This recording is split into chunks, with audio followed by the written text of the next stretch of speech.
হরে কৃষ্ণ, হরি বল। ঠিক আছে না?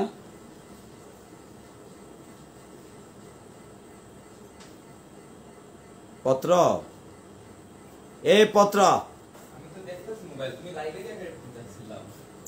তুমি স্টার্টিং আমার কাছে থাকো না কেন? আমি কি আর কোথাও রান করছে তো? হরে কৃষ্ণ, হরি বল। সকলকে দণ্ডবত প্রণিপাত নিবেদন করছি। আবারও আমরা একত্র হতে পেরেছি অনাদিরাদি গোবিন্দের অশেষ কৃপায়। কথা হচ্ছে, আজকে সমস্ত বিশ্বে এক মহামারী করোনার কারণে আজকে আমরা খুব একটি কঠিন সময় অতিবাহিত করছি। অনাদিরাদি গোবিন্দের চরণ কমলে আত্মনিবেদন ছাড়া আমাদের হয়তো আর কোনো পথ নেই। এই বিষয়টি স্পষ্টত আজকে সমস্ত বিশ্বে এমন একটি অদৃশ্য শক্তি, এমন একটি অদৃশ্য শত্রু আমাদেরকে জীবন নিয়ে যাচ্ছে। অকালে আমাদের অনেক আত্মীয় স্বজন আমাদেরকে ছেড়ে চলে যাচ্ছেন। সেখান থেকে রক্ষা পাওয়ার একমাত্র পথ অনাদিরাদি গোবিন্দ, সর্বকারণ কারণম, মহান স্রষ্টা, যে নামেই বলি না কেন তার চরণে প্রণতি নিবেদন করছি। সুপ্রিয় ভক্ত শ্রোতা, আবারও আমরা আজকে যুক্ত হতে পেরেছি। অনেকেই ক্রমান্বয়ে যুক্ত হচ্ছেন। আশা করি আজকের সন্ধ্যাটি আমাদের ভালোভাবেই কাটবে। সবচেয়ে বড় কথা সেটি হচ্ছে, প্রতিটি একাদশীতে আমি যখন লাইভে আসি, আমার অত্যন্ত প্রাণপ্রিয় ভক্তরা, শ্রোতারা অধীর আগ্রহে প্রতীক্ষা করেন যে 15 দিন অন্তর একটি পক্ষের অন্তরে আমরা কি করে আবারও যুক্ত থাকব, সকলে মিলে অনাদিরাদি গোবিন্দের কথা আস্বাদন করব। যে কথাটি না বললেই নয়, সেটি হচ্ছে যে আমাদের একাদশী তিথিটিকে, সন্ধ্যা বা রাত্রটিকে আমরা হরিবাসর বলে থাকি। আজকে হয়তো এমনিভাবে একটি হরিবাসরে আমরা যুক্ত হতে পারছি গোবিন্দের কৃপায়। আমাদের অনেকেই আমাদেরকে ছেড়ে হতে চলে গিয়েছেন বা যাচ্ছেন, বা আমরাও যাব, কেউ থাকবো না। কেন? এই পৃথিবীটার নামই হচ্ছে মর্তলোক বা মৃত্যুলোক। যাই হোক, আজকে দুটি বিষয় অত্যন্ত গুরুত্বপূর্ণ। একটি হচ্ছে একাদশী, একটা শ্রীমদ্ ভগবদ গীতা। দুটি বিষয়ে আমরা কথা বলি, এবং আপনারা যারা পূর্ব থেকে আমার সাথে যুক্ত ছিলেন বা আছেন সবসময়, তারা জানেন আমরা একটা ধারাবাহিক বিষয়ে এগোচ্ছি। শ্রীমদ্ ভগবদ গীতার এর আগে যে একাদশীতে আমরা কথা বলেছি, আমলকি একাদশীতে, আমরা নবম অধ্যায় পর্যন্ত গিয়েছিলাম। আশা করি আপনাদের মনে আছে। নবম অধ্যায় অর্থাৎ রাজবিদ্যা রাজগুহ্য যুগ গিয়েছিলাম। আজকে আমরা ভগবানের অমৃতবাণী 10ম অধ্যায় বিভূতি যুগ থেকে কথা বলবো, বিভূতি যুগ থেকে। তার পূর্বে আমরা একাদশী নিয়ে কথা বলবো। এবং আরেকটি বিষয় সূচিপত্রে বলে রাখা ভালো, সেটি হচ্ছে আজকের এই পাপ মোচনী একাদশীটি, যেটি চৈত্র মাসে কৃষ্ণপক্ষের, এই একাদশীটি নিয়ে অনেকের মনে একটি বিভ্রান্ত সৃষ্টি হয়েছে। একাদশীটি আজকে হবে না আগামীকাল হবে, আজকে হবে না আগামীকাল হবে, এই বিষয়টির উত্তর দিতে আমি চেষ্টা করব শাস্ত্রের আলোকে। আশা করি আমার সাথে সকলে যুক্ত থাকবেন। হরে কৃষ্ণ। ওম অজ্ঞানতিমিরান্ধস্য জ্ঞানাঞ্জন শলাকয়া চক্ষুরুন্মীলিতং তস্मै শ্রী গুরুবে নমঃ। হে কৃষ্ণ করুণা সিন্ধু দীনবন্ধো জগৎপতে গোপেশ গোপিকা কান্ত রাধাকান্ত নমস্তুতে। তপ্ত কাঞ্চন গৌরাঙ্গী রাধে বৃন্দাবনেশ্বরী বৃষভানুসুতে দেবী প্রণমামি হরি প্রিয়ে। বাঞ্ছাকল্পতরুভ্যশ্চ কৃপা সিন্ধুভ্য এব চ পতিতানাং পাবনেভ্যো বৈষ্ণবেভ্যো নমো নমঃ। আমরা সকলে মিলে কৃপা করে হাত তুলি। জয় শ্রীকৃষ্ণ চৈতন্য প্রভু নিত্যানন্দ, শ্রী অদ্বৈত গদাধর শ্রীবাসাদি গৌরভক্ত বৃন্দ। হরে কৃষ্ণ কৃষ্ণ কৃষ্ণ হরে হরে, হরে রাম রাম রাম হরে হরে। হরি ওম তৎসৎ।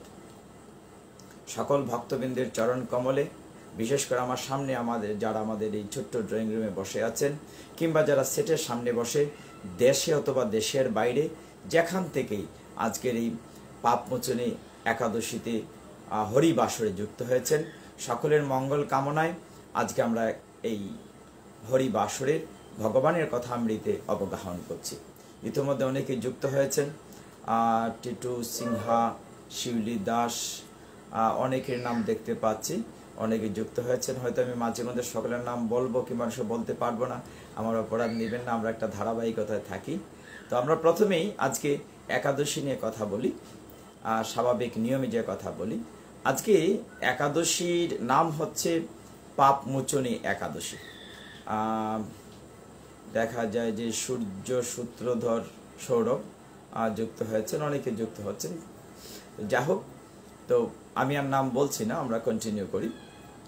কোনো প্রশ্ন থাকলে আমরা চেষ্টা করব, বা একাদশী নিয়ে অনেক প্রশ্ন এসছে ইতোমধ্যে আমার কাছে, আমি সেটার উত্তর দেব। একদম একাদশীর আলোচনাটাকে শেষ করে নিই। প্রথমেই যে আজকে পাপমোচনী একাদশী নিয়ে কথা বলি, কারণ আমি অ্যানাউন্সমেন্ট দিয়ে থাকি যে একাদশীর মাহাত্ম্য আস্বাদন এবং শ্রীমদ্ ভগবদ গীতা পাঠ। তো একাদশীর মাহাত্ম্য নামটিতেই এর ভিতরে চমৎকার শব্দটি যুক্ত আছে, যুক্ত হয়েছেন শান্ত ছেলে বিদু, হরে কৃষ্ণ। তো পাপমোচনী তার মানে কি, নামের ভিতরেই যে আমরা জ্ঞাত বা অজ্ঞাত সারে অনেক পাপ করি, সেই পাপটি যে একাদশী ব্রত পালন করলে মোচন হবে, অতএব তার নাম পাপমোচনী।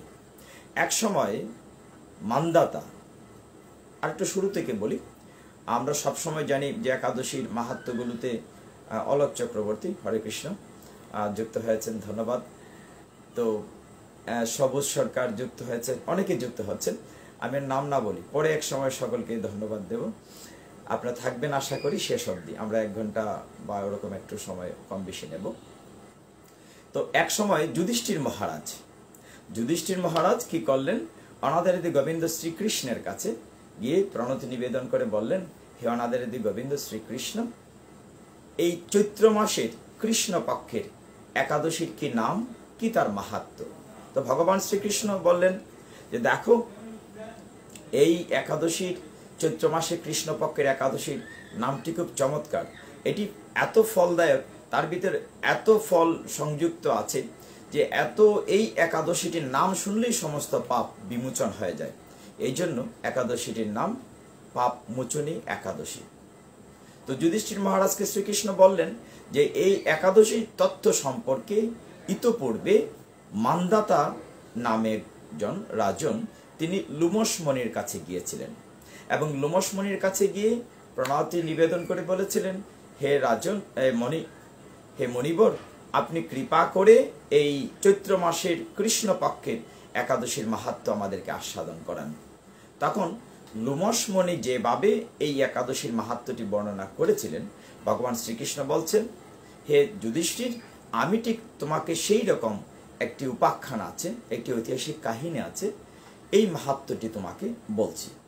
তখন যথারীতি এই কাহিনীটি শ্রীকৃষ্ণ যুধিষ্ঠির মহারাজকে বলেন। তিনি বললেন, একটা সময় ছিল, আপনারা জানেন যারা ইতিহাস পড়ে থাকেন, আপনারা জানেন যে এক সময় বড় বড় রাজারা তারা কি করতেন, তাদের ওই এলাকাতে যত মুনি ঋষি আছেন তাদের ধ্যান তপস্যার জন্য চমৎকার পুষ্প উদ্যান তৈরি করে রাখা হতো, বা বন জঙ্গল যেখানে তপস্যা হতো, যেমন আপনারা জানেন নৈমিষারণ্য, কিংবা ওরকম যে স্থলগুলো, কিংবা কুরুক্ষেত্র, যেখানে তপস্যায় রত থাকেন, সেইখানে রাহুল কৃষ্ণদাস যুক্ত হয়েছেন, হরে কৃষ্ণ, জয় রাধে, তাপস কিশোরায় যুক্ত হয়েছেন, সকলকে দণ্ডত প্রণিপাত নিবেদন করছি।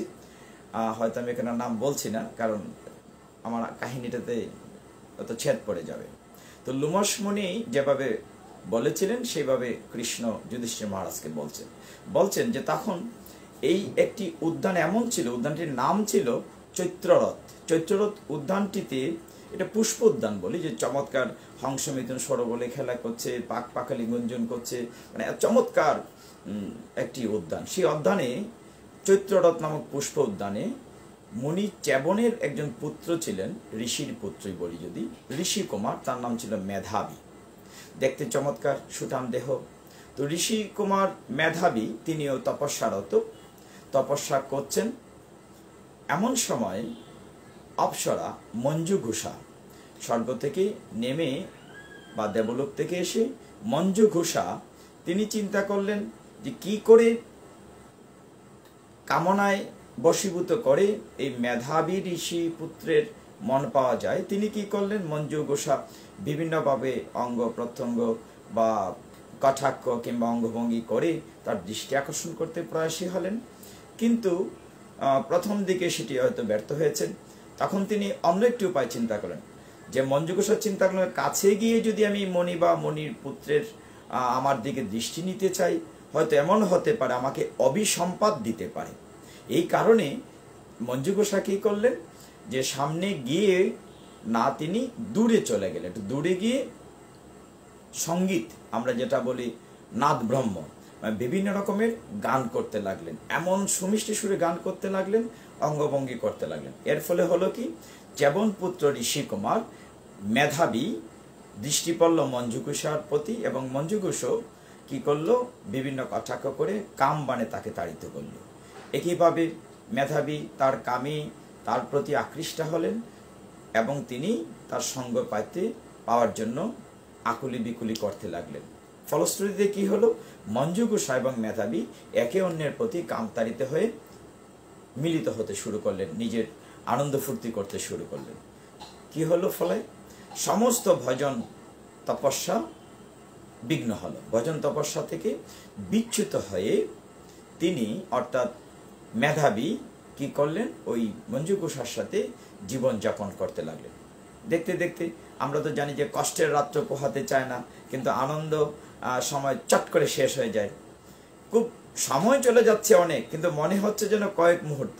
খুব মহা আনন্দে তিনি থাকতে লাগলেন, সময় কাটাতে লাগলেন মেধাবী, এবং একটু আধটু না, অনেক বৎসর, 50 ঊর্ধ্ব, আমি বয়সটা একটু পরে বলছি, 55 বৎসর 9 মাস 7 দিন।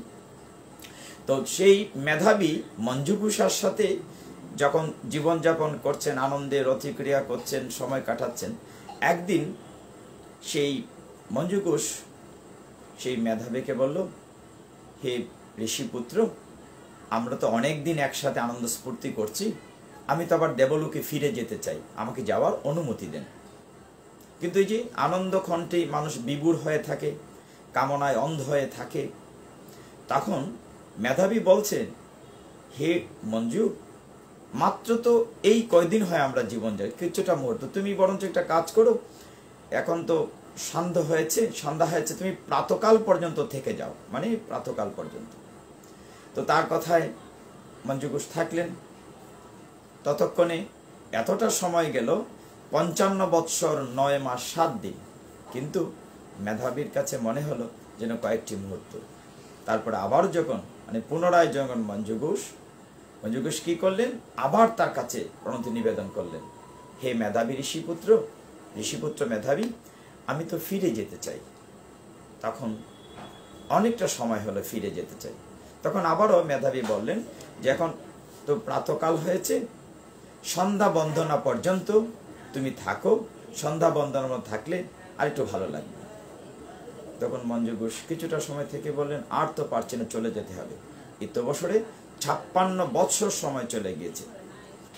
তখন তিনি যখন আবার মনে করিয়ে দিলেন, হে মেধাবী, তুমি তো আমার সাথে আনন্দ স্ফূর্তিতে থেকে কাম তাড়নায় তাড়িত হয়ে থেকে কি হয়েছে, তোমার বহু সময় নষ্ট হয়ে গিয়েছে। তুমি একটু ভেবে দেখো, চিন্তা করো, স্বাভাবিক হও, চেতনে আসো।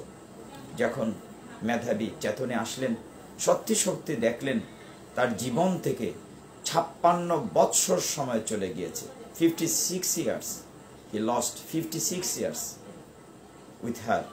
তখন তিনি প্রচন্ড রাগ করলেন, মেধাবী, সর্বনাশ, আমার জীবনের একটি বড় অংশ আমার সাধন ভজন থেকে আমি পিছিয়ে পড়েছি। তখন তিনি তাকে ক্রুদ্ধ হয়ে, রাগ করে তিনি মঞ্জুঘোষের প্রতি ক্রুদ্ধ হয়ে অভিসম্পাদ দিলেন, দুরাচারী, আমি তোমাকে অভিশাপ দিচ্ছি, তুমি পিশাচী হয়ে যাও। বলার সাথে সাথে মেধামণির, যে চ্যবনমণির পুত্র মেধাবীর অভিশাপে ওই সুন্দরী অপ্সরা কি হলো, একটি পিশাচী রূপ, বিচ্ছিরি বিকট দেহ ধারণ হলো। কিন্তু ধারণ হলে কি হবে, জ্ঞান তো আছে।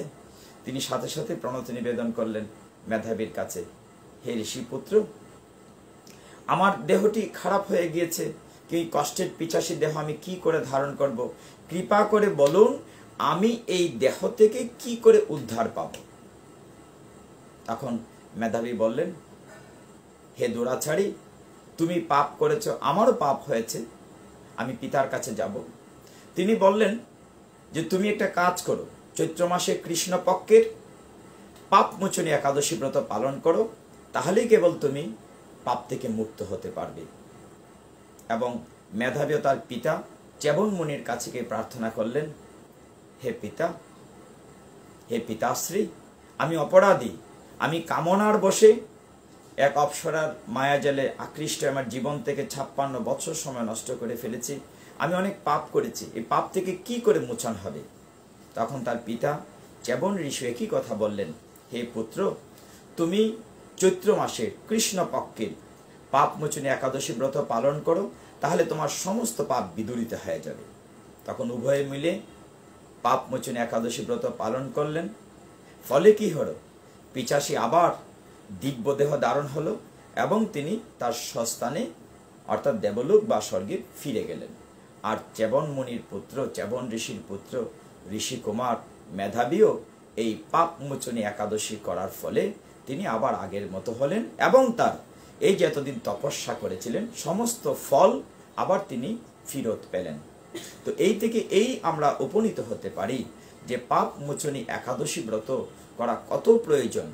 শাস্ত্র বলছে যারা পাপ মোচনী একাদশীর ব্রত মাহাত্ম্য পাঠ করবে, যদি পাঠ নাও করে যারা শ্রবণ করবে, শ্রবণের ফলে তাদের সমস্ত পাপ বিদূরিত হয়ে যায়, ডিলিট হয়ে যায় এবং তাদের সহস্র গোদানের ফল হয়। হে ভক্তবৃন্দ, যারা শুনছেন সকলের প্রতি কৃষ্ণের আশীর্বাদ, কৃষ্ণের কৃপা বর্ষিত হোক। এবার আসি একাদশীর যে বলছিলাম শুরুতেই যে একটি দুটানার মধ্যে পড়েছে, অনেকে সিদ্ধান্ত নিতে আজকে না কালকে। এই বিষয়টি একদম স্পষ্টত আমার এক বন্ধু ক্লাসমেট বিজন সেই ছাতক থেকে প্রশ্ন করেছিলেন যে তারা কালকে একাদশী করবেন, এটা কি ঠিক হবে কিনা। বন্ধু, যে আমি কালকে করব সেটা সঠিক হবে কিনা। তো তার উত্তর সঠিক না বেঠিক সেটা আপনি নিজে বিচার করুন, আপনারা নিজে বিচার করুন। আমি তথ্যাদি বলি কেন আজকেই করতে হবে। আপনাদের আগে একটা বিষয় ক্লিয়ার করি, যে সেটি হচ্ছে আপনারা অনেকে এরকম পঞ্জিকা ফলো করেন। একটি হচ্ছে লোকনাথ পঞ্জিকা, আরেকটি হচ্ছে আমার হাতে নবযুগ ডাইরেক্টরি পঞ্জিকা। এই দুটি পঞ্জিকা আমরা ব্যবহার করে থাকি। একটা হচ্ছে লোকনাথ পঞ্জিকা, আরেকটা হচ্ছে নবযুগ ডাইরেক্টরি পঞ্জিকা। পঞ্জিকায় বিভ্রান্তি সৃষ্টি করেছে, আমি একটু পরিষ্কার করি সকলের জন্য। নবযুগ ডাইরেক্টরি পঞ্জিকার 541 পৃষ্ঠায় 541 পৃষ্ঠায় আজকে একাদশী বলে সমস্ত কিছু ঠিক রেখে সূর্যোদয় 2টার পঞ্জিকাতে ঠিক আছে, 5:57 গতে সূর্যোদয় বলা হচ্ছে। আর একাদশীর কথা বলে শেষে বলা হচ্ছে গোস্বামী ও নিম্বাক মর্তে পড়া হয়, এখানে লেখা আছে ডাইরেক্টরিতে পড়া হয় মানে আগামীকাল, অথচ নিচে দেখেন পারণের কথা বলা হচ্ছে বৃহস্পতিবার সকালে। তাহলে কালকে যদি একাদশী হয় তাহলে কালকে কি করে পারণ হবে, নাম্বার 1। নাম্বার 2, এই যে লোকনাথ পঞ্জিকাতে কথাটা সঠিক আছে। সঠিক কেমন? 759 পৃষ্ঠায় এইখানে লেখা আছে পাপ মোচনী একাদশী উপবাস, নিচে লেখা আছে গোস্বামী নিম্বার্ক মতে ঐদ্য একাদশীর উপবাস। এখানে লেখা আছে ঐদ্য একাদশীর উপবাস। কথাটি ক্লিয়ার সকলের জন্য। আমার বন্ধু যদি লাইভে থেকে থাকে আমি আশা করি তুমি সেটি খেয়াল করছো। এখানে বলা আছে ঐদ্য একাদশীর উপবাস 759 পৃষ্ঠায় লোকনাথ পঞ্জিকাতে, এবং দুটির বেলায় নিচে লেখা আছে পারায়ণ বৃহস্পতিবার সকালে 10:04 মধ্যে, সেম, দুটোটার সেম টাইম। এখন বলেন যদি আগামীকাল একাদশী হয় তা আগামীকাল পারণা কি করে হয়? নাম্বার 2, দুটোটা এক পঞ্জিকাতেই সূর্যোদয়ের সময় সমান ঠিক আছে, অন্যান্য সব কিছু ঠিক আছে। একটা জায়গায় গিয়ে বিভ্রান্ত তৈরি হয়েছে নবযুগ ডাইরেক্টরিতে, সেটি বলা হচ্ছে পড়াহে, আর লোকনাথে বলছে ঐদ্য উপবাস। এখন আসি শাস্ত্রীয় ব্যাখ্যায়। শাস্ত্র বলছে ব্রাহ্ম মুহূর্তে দশমী বিদ্যা একাদশী করা যাবে না, কিন্তু গতকাল দশমী শেষ হয়েছে রাত 2:39 যারা নিয়মিত পঞ্জিকা দেখেন 2:39 দশমী শেষ হয়ে গিয়েছে। শাস্ত্র বলছে ব্রাহ্ম মুহূর্তে যদি একাদশী স্পর্শ করে তবে সেটা করা যাবে। এখন ব্রহ্ম মুহূর্ত বা ব্রাহ্ম মুহূর্ত কি সেটা আপনারা সকলেই জানবেন। সূর্যোদয় থেকে 1 ঘন্টা 36 মিনিট পূর্ব যে সময়টি তাকে বলা হয় ব্রাহ্ম মুহূর্ত। তো যেহেতু সূর্যোদয় আপনার এখানে বলা আছে যে 5:57:54, তো 5:57 যদি সূর্যোদয় হয় আজকে, তাহলে তার 1 ঘন্টা 36 মিনিট পূর্বে অবশ্যই একাদশী স্পর্শ করছে ব্রাহ্ম মুহূর্তে, দশমী স্পর্শ নয়। দশমী বিদ্যা একাদশী নিষিদ্ধ, কিন্তু একাদশী বিদ্যা ব্রাহ্ম মুহূর্তে স্পর্শ সেটি পালনীয়। তাহলে কি দাঁড়ালো, যেহেতু দশমী গতকাল রাত 2:39 শেষ হয়েছে, একাদশী শুরু হয়েছে রাত 2:39 অর্থাৎ AM 2:39 AM থেকে শুরু হয়েছে। ফলে আমাদের এই আজকে 7 তারিখ 7 এপ্রিল ব্রাহ্ম মুহূর্ত শুরু হয়েছে 4:08 থেকে, অর্থাৎ সূর্যোদয়ের 1 ঘন্টা 36 মিনিট পূর্বে। 1 ঘন্টা 36 মিনিট পূর্বে ব্রাহ্ম মুহূর্ত যেহেতু একাদশী স্পর্শ করেছে, অতএব আজকে 7 এপ্রিল পাপমোচনী একাদশী ব্রত পালন করতে হবে। এটাই শাস্ত্রীয় বিধান এবং এটা লোকনাথ পঞ্জিকারও একই সিদ্ধান্ত। কোনো কোনো ব্যক্তি, আমি নাম উল্লেখ করছি না, কেউ কেউ লাইভে গতকাল আমি দেখেছি, আজকেও দেখেছি, আগামীকাল একাদশীর কথা বলেছেন। ডাইরেক্টরি পঞ্জিকা নবযুগ মতে হতে বলেছেন পড়াহ কথাটি নিয়ে, কিন্তু ওইটারও নিচে লেখা আছে পারায়ণ আগামীকাল বৃহস্পতিবার। পারায়ণের সময় দেয়া হয়েছে অত্যন্ত স্পষ্টভাবে। কি দেয়া হয়েছে, যে পারায়ণটি হবে 9:13 থেকে 9:49 মধ্যে। পারায়ণটি অত্যন্ত গুরুত্বপূর্ণ। কেন, যে আপনি আজকে যে সকল জিনিস নিষেধ বলে গ্রহণ করেননি, পঞ্চশস্য, ধান জাতীয়, গম জাতীয়, ডাল জাতীয়, তৈল জাতীয়, যে পঞ্চশস্য, জব জাতীয় পঞ্চশস্য ত্যাগ করেছেন, আগামী ওই পঞ্চশস্য বা ওইগুলোর যে কোনো একটি বা একাধিক দিয়ে ভগবানকে ভোগ নিবেদন করে সেটা আপনি গ্রহণ করবেন ওই সময়ের ভিতরে, অর্থাৎ 9:13 থেকে 9:49 মধ্যে। বৃহস্পতিবার আগামীকাল পারায়ণ। পারায়ণে একটি চমৎকার মন্ত্র আছে, সেটা যদি আপনারা জানেন তাহলে ভালো হয়। অনেকেই যুক্ত হচ্ছেন, সুধাংশু কুমার কর্মকার স্যার নমস্কার, তারপরে RKD নিউটন, অনেকেই যুক্ত হচ্ছেন। হরে কৃষ্ণ। তো সেখানে আগামীকাল পারায়ণটি উপবাসের চেয়ে আরো গুরুত্বপূর্ণ। আর উপবাস যে কথাটি আমরা সবসময় বলে থাকি, উপবাস মানে not only fasting, very clear, not only fasting. উপবাস হচ্ছে নিকটে বাস। আপনার সকলেই শিক্ষিত জ্ঞানী গুণীজন, ভগবানের নিকটে বাস করা সারাটি দিন, একাদশী যতটুকু সময় আছে। আর পারায়ণের সময়টা কিভাবে নির্ধারণ করা, যখন দ্বাদশী লাগবে, কালকে যখন দ্বাদশী, আজকের পরে যখন দ্বাদশী শুরু হবে রাত্রের পর থেকে, দ্বাদশী 2:58 পর থেকে লাগবে। তো এই দ্বাদশী যখন শুরু হবে, দ্বাদশীর যে সময়কাল, যতটুকু সময় দ্বাদশী থাকবে তার 1/4, যেটাকে আমরা 1 পাদ বলি, 1/4 সময় ভাগ করে দ্বাদশীর পারণটি শুরু করা। পারণের মন্ত্রটি হচ্ছে ওম অজ্ঞান তিমিরান্ধস্য ব্রতে না নেব কেশব প্রসীন সুমুখ নাত জ্ঞান দৃষ্টি প্রদুভব। আমি আবার বলছি, অজ্ঞান তিমিরান্ধস্য ব্রতে না নেব কেশব প্রসীন সুমুখ নাত জ্ঞান দৃষ্টি প্রদুভব। এই হচ্ছে পারণার মন্ত্র। আগামীকাল আমরা চেষ্টা করব সকলে সঠিক সময়ে আমরা পারায়ণ করতে। যে সবচেয়ে বড় কথা হচ্ছে যে আমরা একাদশী ব্রত আজকেই সঠিক সময়, কেন কালকে করা যাবে না? আশা করি বন্ধুবর তুমি উত্তর পেয়েছো। আগামীকাল ওই পঞ্জিকার একটি ভুলে আছে, 2টি পঞ্জিকায় 2 রকম দেয়া আছে। অনেকেই কালকে আমাকে ফোনেও জানতে চেয়েছেন যে আজকে না কালকে, আজকে না কালকে। আমি বিষয়টি ক্লিয়ার করেছি, আজকেই করতে হবে। তারপরে আজকে লাইভে যেহেতু বসেছি, সকলকেই বলছি, অনুরোধ করছি, আমরা সব সময় যেটি দেখব, সূর্যোদয় থেকে 1 ঘন্টা 36 মিনিট পূর্বে ব্রাহ্ম মুহূর্তে যদি দশমী স্পর্শ করে সেটি করা যাবে না, যদি একাদশী স্পর্শ করে তবে সেটি করা যাবে। হরে কৃষ্ণ। আমরা একাদশীর বিষয়টি এবার রাখবো, আমরা গীতায় অবগাহন করব। সকলকে সাথে রেখে কিছুটা সময় গীতা নিয়ে আস্বাদন করবো। তার মানে কি? ভগবানের অমৃত বাণী। অনাদিরাদি গোবিন্দের পদ্মমুখ নিঃসৃত অমৃতবাণী যারা লাইভে শুনছেন কিংবা আমার সামনে বসে শুনছেন, তাদের জীবন সার্থক। কেন সার্থক? যে আরেকটি জীবন আমরা নাও তো পেতে পারি, যে একটি সময় আমরা পার করছি এই সময়ের ভেতর থেকে নাও পেতে পারি। কাজে এই যে ভগবান কত কৃপালু এবং কলিযুগ পাবনবতার চৈতন্য মহাপ্রভু নমমনা মহাবদান্নায় কৃষ্ণ প্রেম প্রদায়তে, তিনি কৃষ্ণ প্রেম প্রদান করার জন্য স্বয়ং ভগবান হয়ে ভক্তরূপে ভগবানকে কী করে ভালোবাসতে হয় তিনি যেহেতু বলেছেন, পৃথিবীতে আছে যত নগরাদি গ্রাম সর্বত্র প্রচার হইবে মোর নাম। ভগবানের কথা তো মিথ্যে হতে পারে না, কোনো না কোনোভাবে সারা পৃথিবীতে সেটি প্রচারিত হচ্ছে। আন্তর্জাতিক কৃষ্ণ ভাবনামৃত সংঘ ইস্কন প্রতিষ্ঠাতা আচার্য শ্রীল প্রভুপাদ কি করেছেন? মহাপ্রভু বাণী হরে কৃষ্ণ কীর্তন সারা পৃথিবীতে ছড়িয়ে দিয়েছেন। তিনি সেনাপতি ভক্ত, কাজে কেউ না কেউ দায়িত্বটা নিতেই হবে। যা হোক ভক্তবৃন্দ, আজকে ভগবানের অমেয় বাণী গীতার 10ম অধ্যায় বিভূতি যোগ থেকে কথা বলবো। আমি ধারাবাহিকভাবে বলছি কেন, যে এক একটি দিন এক একটি অধ্যায় নিয়ে কথা বললে আমারও সুবিধা হয়, আপনাদেরও বুঝতে সুবিধা হবে যে গীতায় 18টি অধ্যায় কি আছে। আমরা ইতিমধ্যে 9ম অধ্যায় নিয়ে কথা বলেছিলাম। 10ম অধ্যায়ে 42টি শ্লোক আছে বিভূতি যোগ।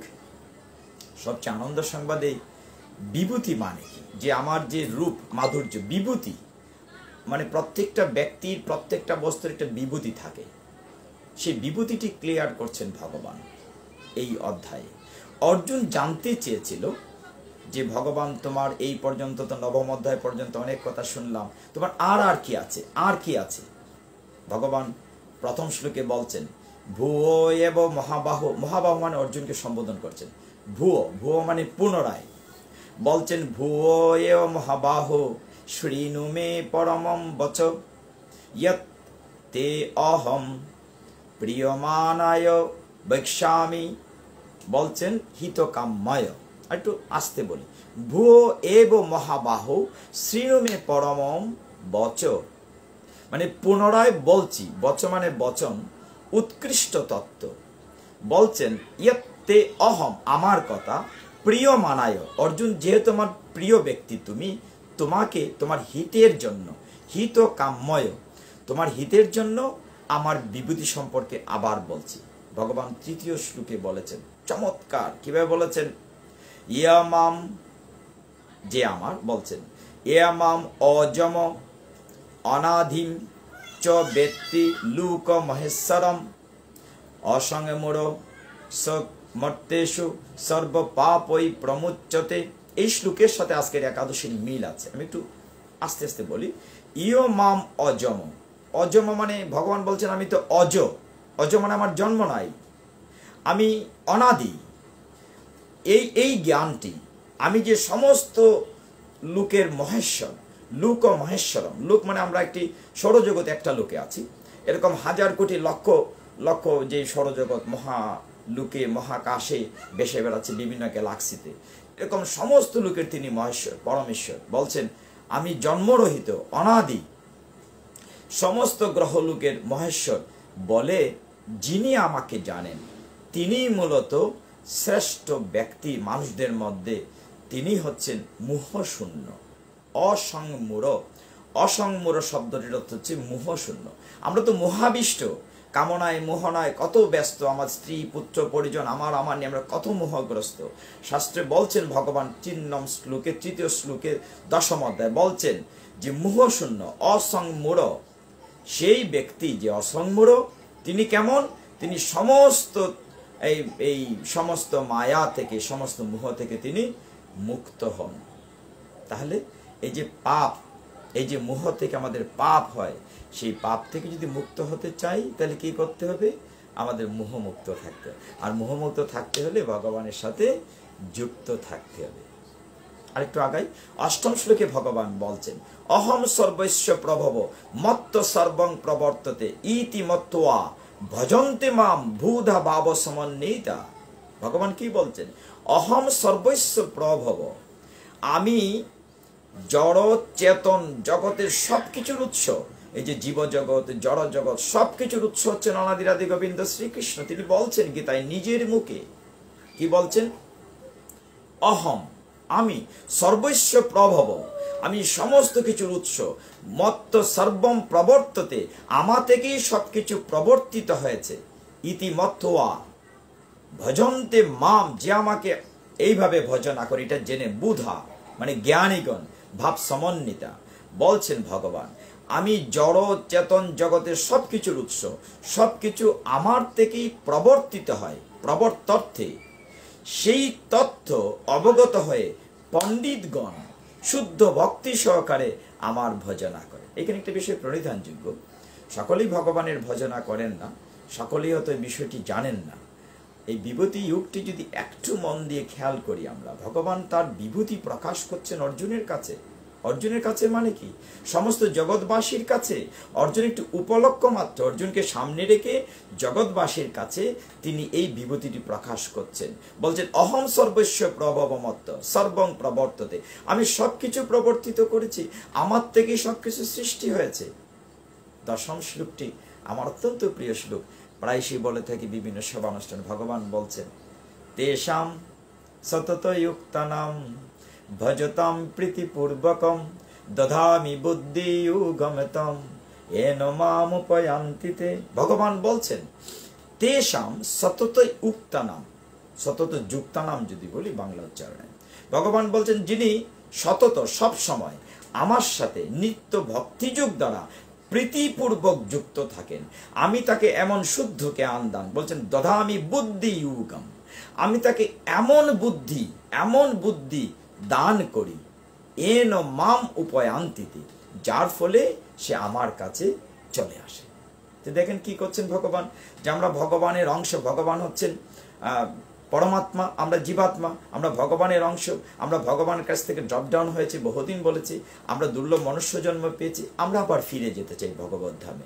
যার কারণ কেউ মারা গেলে আমরা কি বলি? ওম দিব্যান লোকান স্বগচ্ছত, মানে আমরা যেন দিব্য লোকে যেতে পারি।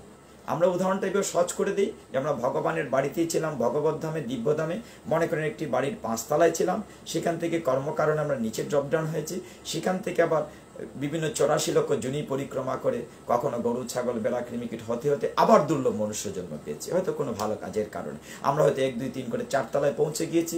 এখন যদি এই দুর্লভ মনুষ্য জন্মটি কাজে লাগাই, ভগবানের সাথে যুক্ত থাকি, তাহলে হয়তো আমরা আমাদের পূর্বের স্থানে 5ম তলায় ভগবত ধামে পৌঁছে যেতে পারি। নাহলে আবার নিচে পড়ে যাব, আবার জন্ম মৃত্যুর চক্রে ঘুরতে থাকবো। পুনরপি জনম পুনরপি মরণ পুনরপি জননী জঠরে শয়ন, এইভাবে আমরা ঘুরতে থাকবো।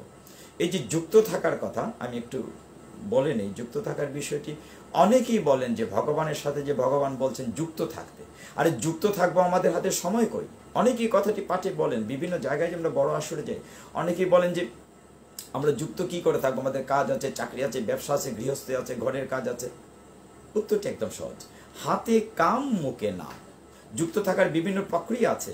এই যে আমরা উদাহরণ দেই, গ্রামে গঞ্জে যখন বড় আসরে পাঠে যাই, যে একজন গৃহস্থ যখন ধান রোপণ করেন, এইভাবে ধান রোপণ করছেন, আমরা বলতে পারি না হরে কৃষ্ণ হরে কৃষ্ণ হরে কৃষ্ণ, রোপণ করছেন। কিংবা রান্না করছেন, ছেলেদের ঘর মুছছেন, হরে কৃষ্ণ, মাতাজিরা হয়তো রান্না করছেন, হরে কৃষ্ণ হরে কৃষ্ণ। আমার কাজ তো বন্ধ হচ্ছে না। স্মরণে যুক্ত থাকা যায়। স্মরণে কেমন? মননে যুক্ত থাকা যায় কেমন?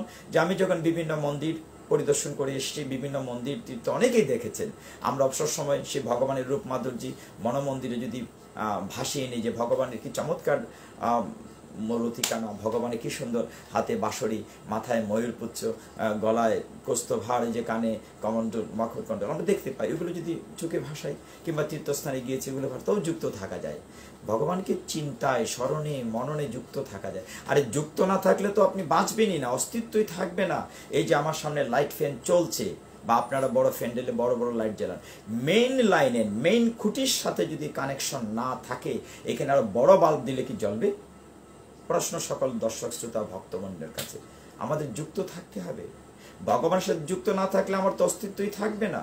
তাই ভগবান বলছেন তেষাং সতত যুক্তানাম ভজতাম প্রীতিপূর্বকম দধামি বুদ্ধি যুগমতম এন মাম উপয়ান্তিতে।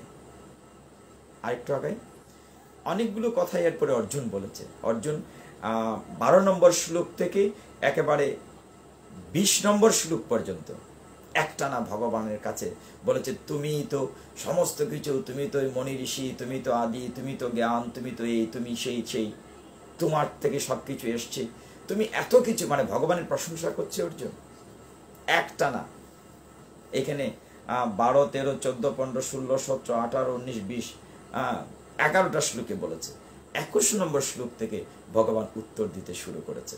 21 থেকে আপনার 39 পর্যন্ত, যেহেতু 42টি শ্লোক এই অধ্যায়ে, 21 থেকে 39টা শ্লোক একটানা ভগবান নিজের বিভূতি সম্পর্কে বলেছেন।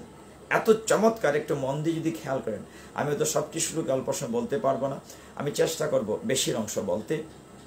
ভগবান বলছেন, আদিত্য নাম অহম বিষ্ণু, জ্যোতিষাম রবি অংশমান, মরিচি মরুয়ম অস্মি, নক্ষত্রানাম অহম শশী। ভগবান কি বলছেন?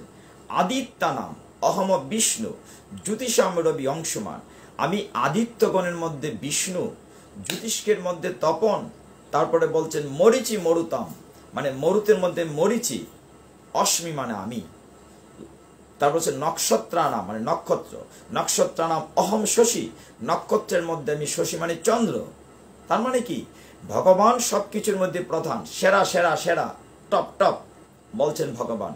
বেদানাম সাম বেদহ অস্মি, অস্মি মানে আমি, আমি বলছেন ভগবান হই, অস্মি মানে আমি হই।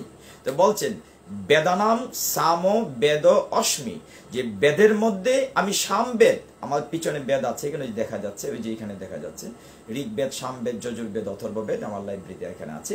তো সেখানে ভগবান বলছে বেদের মধ্যে আমি সামবেদ। কেন সামবেদ বলছেন? পরে আমি উত্তরটি দেব। তারপরে বলছেন দেবানাম অস্মি বাসব, বাসব মানে ইন্দ্র, দেবতাদের মধ্যে আমি ইন্দ্র। তারপর কি বলছেন ভগবান? ইন্দ্রিয়ানাম মনোচ অস্মি, ভূতানাম অস্মি চেতনা, বলছেন যে আমি জীবের চেতনা, এই যে আমরা বেঁচে আছি, আমার চেতন আছে বলে আমি বেঁচে আছি। চেতনটি কি? ভগবান। ভগবান এখানে বলছেন 22 নং শ্লোকে 10ম অধ্যায়ে যে আমি চেতনাম চ অস্মি ভূতানাম, ভূতান মানে সমস্ত জীবজগৎ, ভূত মানে সমস্ত জীবজগৎ, সমস্ত জীবজগতের আমি চেতন, অস্মি চেতনা। ইন্দ্রিয়ানাম মনোচ অস্মি, ভূতানাম অস্মি চেতনা। তিনি বলছেন আমি জীবের চেতনা। তারপর কি বলছেন? রুদ্রানাম শঙ্কর, শঙ্কর মানে মহাদেবের একটি নাম শঙ্কর।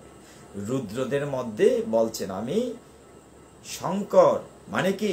দেবাদিদেব মহাদেব। রুদ্রানাম শঙ্কর চ অস্মি মানে আমি হই। বিত্তেশ, বিত্তেশ মানে কুবেরকে বলা হয় বিত্তের, যে ধন, যে যজ্ঞবক্ষ সমস্ত ধনের দেব। বলছেন বিত্তেশ যক্ষ রক্ষ সাম বসুনাম পাবক চ অস্মি মেরু শিকরি নাম আহম।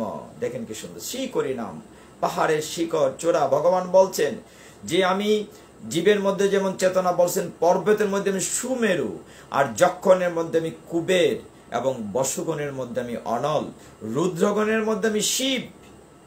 ভগবান শ্রেষ্ঠ বলছেন, তার বিভূতি এই যুগটাতে, এই 10ম অধ্যায়ে ভগবানের বিভূতি বলছেন। 24 নম্বরে গিয়ে বলছেন পুরুধাসম চ মুক্কম্মাম বিদ্যি পার্থ বৃহস্পতিম সেনানিমাম অহম স্কন্দ সরস্মাম অস্মি সাগরহ।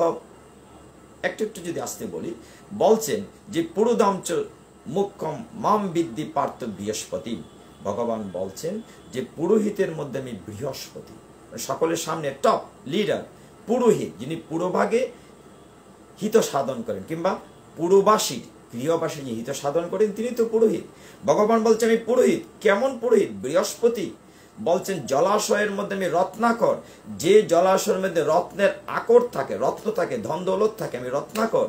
ভগবান বলছেন যে আমি সেনানির মধ্যে কার্তিক, দেবসেনাপতি। কার্তিকের নামে আরেক নাম হচ্ছে স্কন্দ, যেন বলছেন অহম স্কন্দ। বলছেন সেনানি ইমাম অহম স্কন্দ। আমাদের পিছনে একটি পুরাণ আছে, ওই দিকটাতে দেখা যাচ্ছে স্কন্দ পুরাণ। স্কন্দ পুরাণের ছয়টি পার্ট আছে, 6টি স্কন্দ। স্কন্দ মানে কার্তিকের একটি নাম হচ্ছে স্কন্দ, এই জন্য পুরাণটির নামই হচ্ছে স্কন্দ পুরাণ। এই শ্লোকে ভগবান বলছেন যে আমি স্কন্দ। স্কন্দ মানে কি? আমি কার্তিক, দেবসেনাপতি। তারপর ভগবান বলছেন যে আমি এই যে অস্মি সাগর, সাগর মানে কি? সরসাম মানে জলের মধ্যে, সমস্ত জলের মধ্যে আমি সাগর। পরের শ্লোকে ভগবান বলছেন মহর্ষি নাম ভৃগু, আমরা ভৃগুমণির নাম শুনেছি, ওই যে নজরুল একটি কবিতায় ছিল, কি ছিল বিজয় কবিতাতে, এই ছিল যে ভগবান ভৃগু একে দিনে মম পদচিহ্ন, যে আমি এত তেজস্বী যে ভগবানের বুকে আমি পদচিহ্ন এঁকে দিয়েছি। ভগবান বলছেন 25 নং শ্লোকে 10ম অধ্যায়ে যে মহর্ষি নাম ভৃগু অহম, আমি মহর্ষিদের মধ্যে ভৃগু, গিরাম অস্মি, মানে গিরি মানে পর্বত, বলছেন যে পর্বতের মধ্যে আমি গিরিরাজ, একম অক্ষরম, বলছেন অক্ষরের মধ্যে, দেখেন কথাটি কি বলছেন, যজ্ঞানাম জপযজ্ঞ অস্মি স্থাবরানাম হিমালয়, স্থিতিশীল যত বস্তু আছে, স্থাবর স্থাবর, যেমন আমাদের বাসাটি স্থাবর সম্পদ, এরকম স্থাবর যে সম্পদ আছে, স্থাবর জঙ্গম আমরা বলি, স্থাবরের মধ্যে সবচেয়ে বড় হচ্ছে হিমালয়। এই জন্য ভগবান কি বলছেন, যেই আমি পুরোহিতের মধ্যে বৃহস্পতি, জলাশয়ে রত্নাকর, সেনানীতে কার্তিক, মহর্ষিদের মধ্যে ভৃগু, বাক্যের মধ্যে ওমকার, বলছেন বাক্যের মধ্যে ওমকার, এবং যজ্ঞের মধ্যে জপযজ্ঞ, এই জায়গাটিতে একটু কথা বলে নিই। স্থাবরের মধ্যে হিমাচল, হিমালয়, তিনি বলছেন স্থাবর নাম হিমালয় 25 নং শ্লোকে। এই যে বলছেন জপের মধ্যে জপযজ্ঞ, এই কথাটি একটু খেয়াল করি। আমাদের তো কলির যুগের আয়ুষ্মান কম, আমরা তো অন্নগত প্রাণ, একদিন উপবাস করতে, একাদশী করতে কত কষ্ট অনেকেই বলেন, আর অনেকেই একটা কথা জিজ্ঞাসা করেন, বড় কষ্ট পাই আমি, আর এই একাদশী কি খাওয়া যাবে, কি খাওয়া যাবে, আলে খাই তাহলে খাওয়া নিয়ে আলোচনা, কি উপবাস থেকে কি সময় কাটানো যাবে, ভগবানের সাথে কি করে সময়টি ভালো কাটানো যাবে, বেশি করে জপ তপ করা যাবে, ভগবানের কথা আলোচনা করা যাবে, গীতা ভাগবতের সঙ্গ করা যাবে, গ্রন্থ সঙ্গ করা যাবে, সেইটি না জিজ্ঞাসা করে বারবার জিজ্ঞাসা কি খাওয়া যাবে, কি খাওয়া যাবে। উত্তরটি তো সকলেই জানেন, পঞ্চশস্য বর্জন।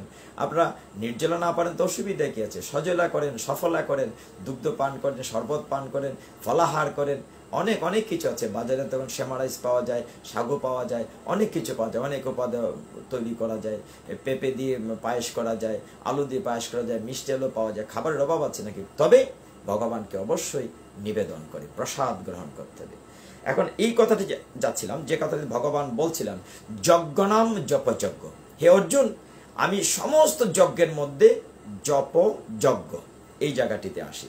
ভগবান বলছেন এই কলিযুগ পাবনতা চৈতন্য মহাপ্রভু তিনি কি বলেছেন, যে যাগযজ্ঞ যত ছিল সত্য ত্রেতা দাপরে, আর এই কলিযুগে একমাত্র সকলে হরির নামে উদ্ধারে, হরি বল, একমাত্র হরির নামে উদ্ধারে। হরির নাম কি?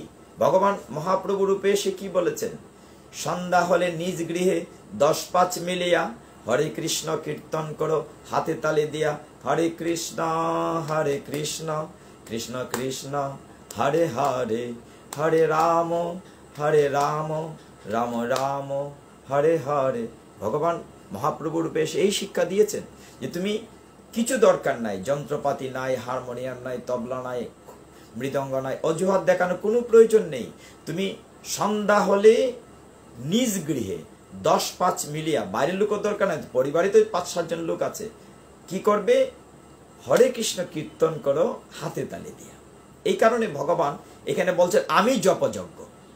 তার মানে কি, আমরা যে জপ করি আধারিতে কিংবা জপতলিতে হরে কৃষ্ণ কৃষ্ণ কৃষ্ণ হরে হরে, হরে রাম রাম রাম হরে হরে, আমরা যে জপ করি, তার মানে কি তিনি বলছেন এই যুগে জপ হচ্ছে যজ্ঞ। তার উদাহরণ কি, আপনার জ্ঞাত বা অজ্ঞাত সারে বিভিন্ন উৎসবের পুষ্ঠারে দেখবেন লেখা আছে অষ্টপ্রহর নাম যজ্ঞ, তারক ব্রহ্ম নাম যজ্ঞ, 16 প্রহর নাম যজ্ঞ, বিশ্ব শান্তিকল্পে, সারা পৃথিবী শান্তিকল্পে, সমস্ত জগতের শান্তিকল্পে এত প্রহর নাম যজ্ঞ, অষ্টপ্রহর, 16 প্রহর, 32 প্রহর, যত জায়গায় উৎসব হচ্ছে নাম যজ্ঞ করা হচ্ছে। ক্লিয়ার? কাজে এখন যদি কেউ মানুষ করে আমি জোড়া পাটা বলি দেব, এই যজ্ঞ করব, গুমের যজ্ঞ করব, অশ্বমের যজ্ঞ করব, নো, নিষেধ এই কলিযুগে। ভগবান ক্লিয়ার বলেছেন, একমাত্র নিজে বলছেন ভগবান, দেখেন ক্লিয়ার করে 25 নং শ্লোক গীতা খুলে দেখেন, ভগবান বলছেন আমি যজ্ঞানাম যজ্ঞ অস্মি, আমি হই জপ যজ্ঞ। তার মানে হরে কৃষ্ণ জপ করার কথা বলা হচ্ছে। আরেকটি শ্লোকে যাব, 25 পর্যন্ত যদি আমরা এইভাবে যাই, সবটাতেই ভগবান এই গুণের কথা বলেছেন। 25 না 39 পর্যন্ত ভগবান কি বলছেন, আমি সবগুলো শ্লোক তো বলে অনেক সময় লাগবে, আমি আর কি কি বলেছেন ভগবান একটু একটানে যেতে চেষ্টা করি। তিনি কতটুকু স্থাবরে হিমালয় বলছেন, আমি যজ্ঞের মধ্যে জপযজ্ঞ, হরে কৃষ্ণ মহামন্ত্র। দেবর্ষীদের মধ্যে তিনি বলছেন আমি অস্মি নারদ, যে দেবর্ষীর মধ্যে তিনি নারদ। তারপরে কি বলছেন ভগবান, যে আমি এই সিদ্ধ সিদ্ধ ঋষিদের মধ্যে কপিল মুনি, গন্ধর্বগণের মধ্যে আমি চিত্ররথ, বৃক্ষের মধ্যে অশ্বত্থম, অশ্বত্থ অস্মি। ভগবান বলছেন অনেক প্রকার বৃক্ষ আছে, তার মধ্যে অশ্বত্থ বৃক্ষ আমি। এবং তিনি বলছেন যে অশ্বের মধ্যে যে উচ্চশ্রবা, ওই যে সমুদ্র মন্থন হয়েছিল যখন দেব এবং অসুর, দেবতা এবং অসুররা মিলে যখন সমুদ্র মন্থন করেছিলেন, সেখান থেকে উচ্চশ্রবা নামে একটি ঘোড়া উঠেছিল, অশ্ব। তারপরে ঐরাবত নামে একটি হাতি উঠেছিল, মানে সেই সমুদ্র মন্থন থেকে। ভগবান বলছে আমি ঘোড়ার মধ্যে উচ্চশ্রবা, হাতির মধ্যে আমি ঐরাবত, আর মানুষের মধ্যে আমি রাজা। রাজা ধৃতরাষ্ট্র হতে পারে কিংবা পরীক্ষিত মহারাজা হতে পারে। তারপর বলছেন ধেনুর মধ্যে আমি কামধেনু, মানে গাবি, যে কামধেনুকে যা চাই তাই দে, কামধেনু। তারপর ভগবান বলছে আমি অস্ত্রের মধ্যে বজ্র, ওই যে বজ্র একটি এমন কঠিন অস্ত্র, আপনারা জানেন দধিসি মুনির হাত দিয়ে বজ্র তৈরি করে এই যে অসুর বধ করেছিল, এইসব কাহিনী আপনার ছোটবেলা পড়েছি। বজ্রের মধ্যে তিনি বলছেন আমি বজ্রের মধ্যে সবচেয়ে অস্ত্রের মধ্যে বজ্র। তার বলছে সর্পের মধ্যে ভগবান বলছেন আমি বাসুকি, সর্পের মধ্যে আমি বাসুকি নাগ, এবং সৃষ্টির মধ্যে আমি কাম, আর নাগের মধ্যে অনন্ত নাগ, জলচরের মধ্যে বরুণ, পিতৃগণের মধ্যে অর্জমা। অর্জমা শব্দটি অনেকের কাছে নতুন হতে পারে। অর্জমা শব্দটির অর্থ হচ্ছে আমাদের যে বিভিন্ন লোক আছে, মনে করেন ধ্রুবলোক, ব্রহ্মলোক, বিষ্ণুলোক, এরকম বিভিন্ন লোক আছে। আমাদের পিতৃলোক বলে একটি কথা আছে, এরকম করে হনক্ষের মধ্যে প্রত্যেকটি লোকের একজন হেড থাকেন, যাকে স্বামী বা পতি দেবতাও বলা হয়। যেমন ব্রহ্মলোকের হেড ব্রহ্মা, ধ্রুবলোকের হেড ধ্রুবরাজ, ধ্রুব মহারাজ। তেমনি পিতৃলোকের যিনি হেড তাকে বলে অর্জমা। তো পিতৃগণের মধ্যে শ্রেষ্ঠ তিনি। ভগবান বলছেন আমি অর্জমা। সংযমের মধ্যে ওই যে আমাদের বিচার করে নরকে পাঠান, তিনি হচ্ছেন যমরাজ। ভগবান বলছেন আমি ন্যায় বিচারক হিসেবে যমরাজ। আবার বলছেন যে আমি দৈত্যদের মধ্যে প্রহ্লাদ। প্রহ্লাদকে আমরা চিনি, হিরণ্যকশিপুর ছেলে, হরিভক্ত, সে তো দৈত্যবংশীয়। তো ভগবান কি বলছেন আমি প্রহ্লাদ। এই কথাগুলোর অর্থ হচ্ছে প্রতিনিধিত্ব। আমি পরে আসতাম, কথাটা আগে বলি তো বুঝতে সুবিধা হবে। দশম অধ্যায় ভগবান বলছেন আমার বিভূতি এই এই এই, আমি সবকিছুতে শ্রেষ্ঠ, এইগুলো আমার প্রতিনিধি, প্রতিনিধি অন বিহাফ অফ মি। আমি দৈত্যের মধ্যে প্রহ্লাদ, গণনার মধ্যে আমি কাল, দি টাইম, এবং বলছেন পশুর মধ্যে আমি সিংহ, পাখির মধ্যে গরুড়, গরুড় পাখি। তারপর কি বলছেন ভগবান, যে আমি সৃষ্টির মধ্যে আমার আদি অন্ত মধ্য সবকিছু, আদি অন্ত মধ্য সবকিছুই আমি। এত সুন্দর কথা ভগবান বলছেন। তারপরে বলছেন দেখো যে আমি সবকিছুতেই সবকিছুতেই শ্রেষ্ঠ। এমনকি বলছেন যে দূতম ছলায়তাম অস্মি, ওই যে দ্রুত ক্রিয়া পাশা, আমি পাশা। তাহলে ভগবান কি ছলনা করেন? নিশ্চয়ই করেন। ভগবান সর্বশ্রেষ্ঠ ছলনাময় বটে। তো ছলনাময় কেন? তার ভক্তকে রক্ষা করার জন্য। আমরা নবম অধ্যায়ে মনে আছে আপনাদের নিশ্চয়ই, আমি গত একাদশীতে আলোচনা করেছিলাম রাজবিদ্যা রাজগুহ্য যুগের 31 নং শ্লোকে ভগবান কি বলেছিলেন, কৌন্তেয় অর্জুন আমি বলবো না, আমার পক্ষে সমগ্র জগৎবাসীকে প্রতিজ্ঞাপূর্বক বলে দাও, কৌন্তেয় প্রতিজানিহি ন মে ভক্ত প্রণশ্যতি, আমার ভক্তের কখনো বিনাশ হয় না। তার মানে কি? ভগবান তার ভক্তকে রক্ষা করেন। প্রহ্লাদ যে বলেছেন, প্রহ্লাদ কি রক্ষা করেননি? তিনি তার ভক্তকে রক্ষা করেছেন। আমরা সরাসরি এই ছাড়াও আমরা যখন উৎসবের কথাগুলো বলি, এই গত দিন গেল দশমী দোল, তার আগে গেল পঞ্চম দোল, তার আগে আমরা দোল পূর্ণিমা করেছি গৌর পূর্ণিমাতে। ফাল্গুনী পূর্ণিমা যদিও এই বছর পুরুষোত্তম মাসের কারণে একটা মাস বেশির কারণে আমরা চৈত্র মাসে করেছি। সেখানে দোল পূর্ণিমার এই যে হোলি উৎসবটা করি, সংক্ষেপে দুটি কথা বলি। এই জায়গাটি অনেকেই প্রশ্ন করেছেন, এখন যেহেতু মনে চলে এসেছি বলছি। আমরা জানি যে ভগবান বলছেন 31 নং শ্লোকে নবম অধ্যায় কি বলেছেন, নমে ভক্ত প্রণশ্যতি, আমার ভক্তের কখনো বিনাশ হয় না। প্রহ্লাদ মহারাজকে ভগবান রক্ষা করেছেন? করেননি। অর্জুনকে রক্ষা করেছেন? করেননি। পঞ্চপাণ্ডবকে রক্ষা করেছেন? করেননি। এই প্রয়োজনে তিনি ছল করেছেন, যেমন সূর্যকে চক্র দিয়ে ঢেকে দিয়েছেন, যেমনি তিনি অনেক অনেক ছলনা করেছেন। এখন তিনি রক্ষা করেছেন। হোলি শব্দটা বলার জন্য আসছি। আমরা যে হোলি উৎসব করি, এই শব্দটি এসছে হিরণ্যকশিপুর একটা বোন ছিল, তার নাম ছিল হুলিকা। সকলের জ্ঞাতার্থে বলছি। হুলিকা যখন প্রহ্লাদ মহারাজকে, হরিবিদ্বেষী প্রহ্লাদ মহারাজকে তার পিতা হিরণ্যকশিপু কোনোভাবেই মারতে পারছিল না, মত্ত হস্তির পায়ের তলে পাহাড় থেকে ফেলে দিয়ে বিষাক্ত সাপের কুঠুরিতে দিয়ে কোনোভাবেই মারতে পারছিল না, তখন তার বোন এসেছিল তার সামনে, দাদা তোমার হরিবিদ্বেষী পুত্রটিকে মারতে পারছো না, আমি মেরে দেব।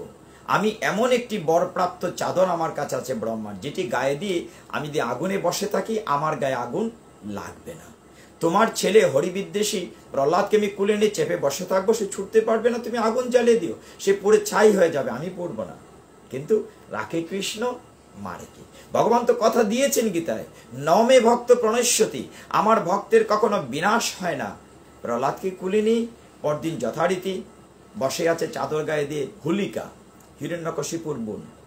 আগুন প্রজ্বলিত করা হলো চারদিক থেকে, কিন্তু কখনো কোনো মন্ত্র, কোনো সাধনা ভক্তের বিরুদ্ধে কাজে লাগে না।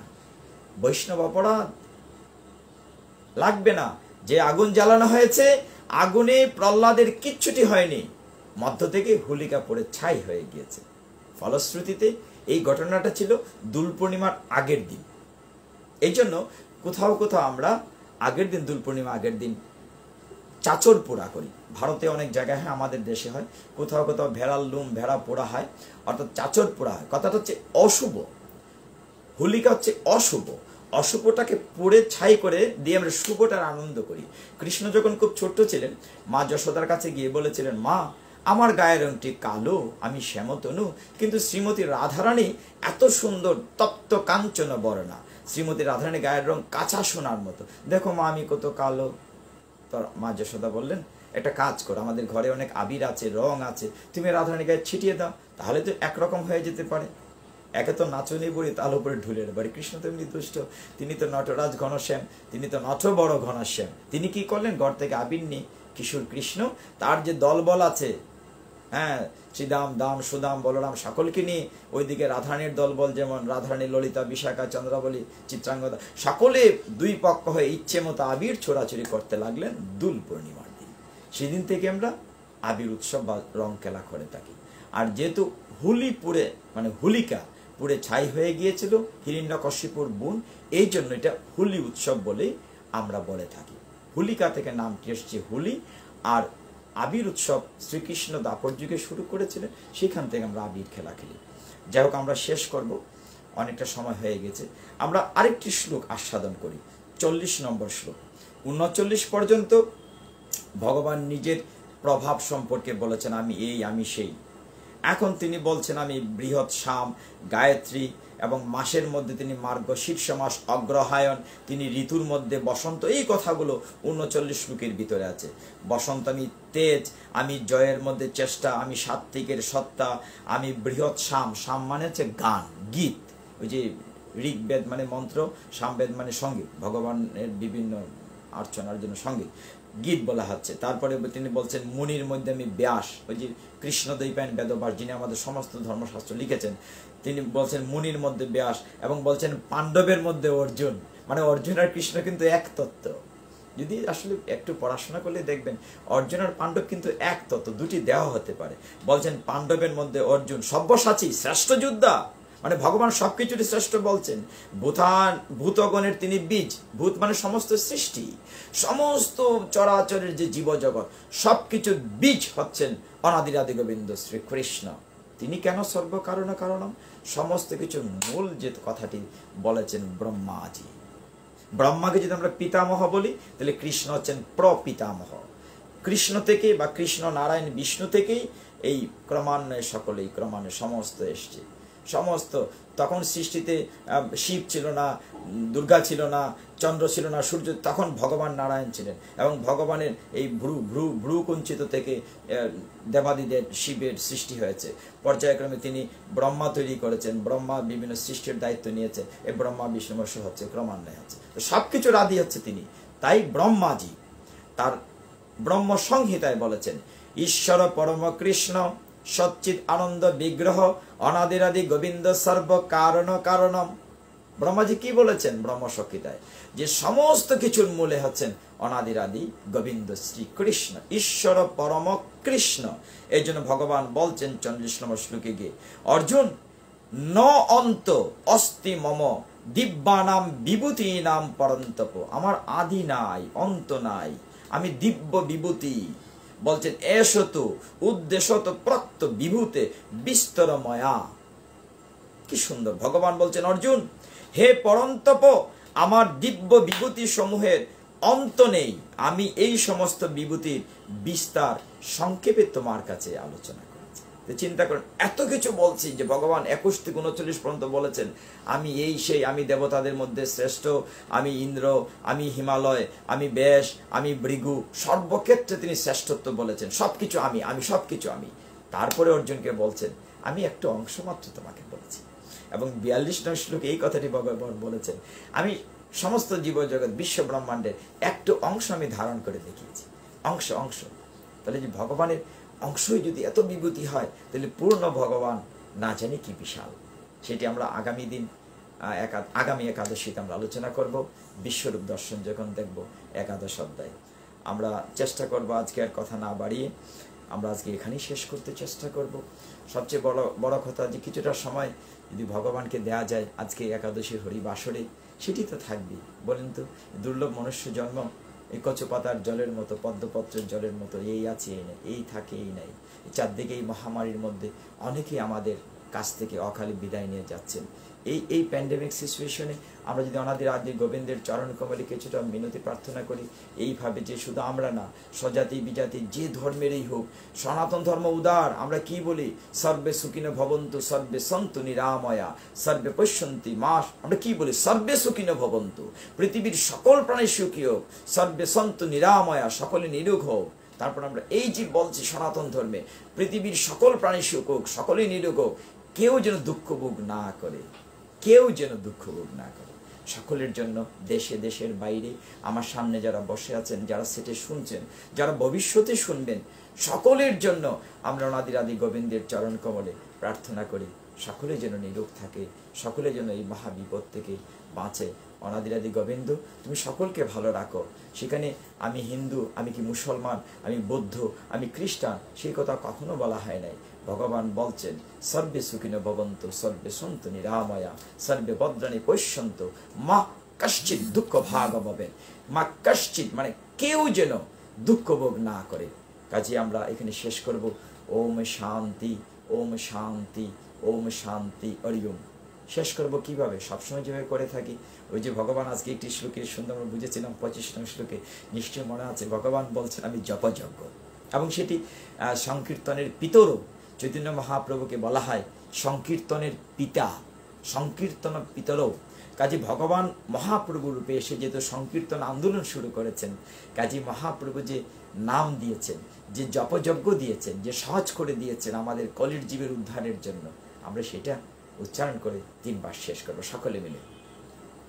হরে কৃষ্ণ কৃষ্ণ কৃষ্ণ হরে হরে, হরে রাম রাম রাম হরে হরে, হরে কৃষ্ণ কৃষ্ণ কৃষ্ণ হরে হরে, হরে রাম রাম রাম হরে হরে, হরে কৃষ্ণ কৃষ্ণ কৃষ্ণ হরে হরে, হরে রাম রাম রাম হরে হরে।